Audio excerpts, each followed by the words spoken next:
கிளிநொச்சி மாவட்ட மக்கள் அமைப்பின் இளைஞராக இந்த செயற்பாடுகளில் ஈடுபடுகிற எங்களுடைய மனோ அவர்கள். மனோ, சொல்லுங்கள் அனுபவம் எப்படி இருக்கு? போன வருஷத்தும் இந்த வருஷத்தும் ஒப்பிட்டு சொல்லலாம்.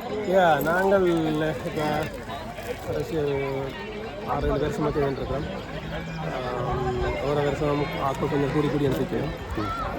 நம்மளா 5க்கு தான் நிறைய பேர் ரெஜிஸ்டர் பண்ணுறோம். 5K தான் ஓடுகிறோம். கொஞ்சம் சின்ன எல்லாரையும் உள்வாங்கக்கூடிய மாதிரி இருக்கும்.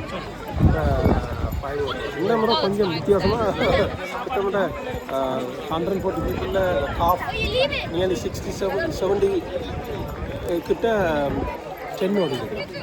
அது ஒரு பெரிய வளர்ச்சி தான். 10ன்றது இது வந்து சும்மா தரையில் ஒரு ஓட்டம் வந்தால் கொஞ்சம் இப்போ பரவாயில்லாமல் இருக்கும். இது வந்து அப் அண்ட் டவுன்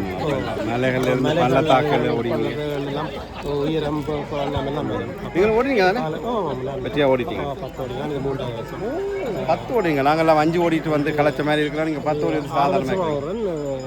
கடைசி 3 வருஷம் அடுத்த வருஷம் உங்களுடைய மனைவியோட வந்து சேர்ந்து ஓட வேணும் என்று நாங்கள் பிரார்த்திக்கிறோம். குழந்தை இருக்கிறதால வருஷம் தானே. அடுத்த வருஷம் குழந்தையும் கூட்டிக் கொண்டு அந்த பாதங்களும் இங்கு பதியட்டும். வாழ்த்துக்கள். இது கிளிநொச்சி மாவட்ட மக்கள் அமைப்பின் என்ன உங்களுடைய பொறுப்பில் இருக்கிறீங்க?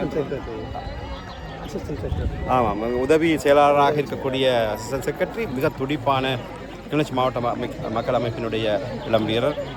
நன்றி.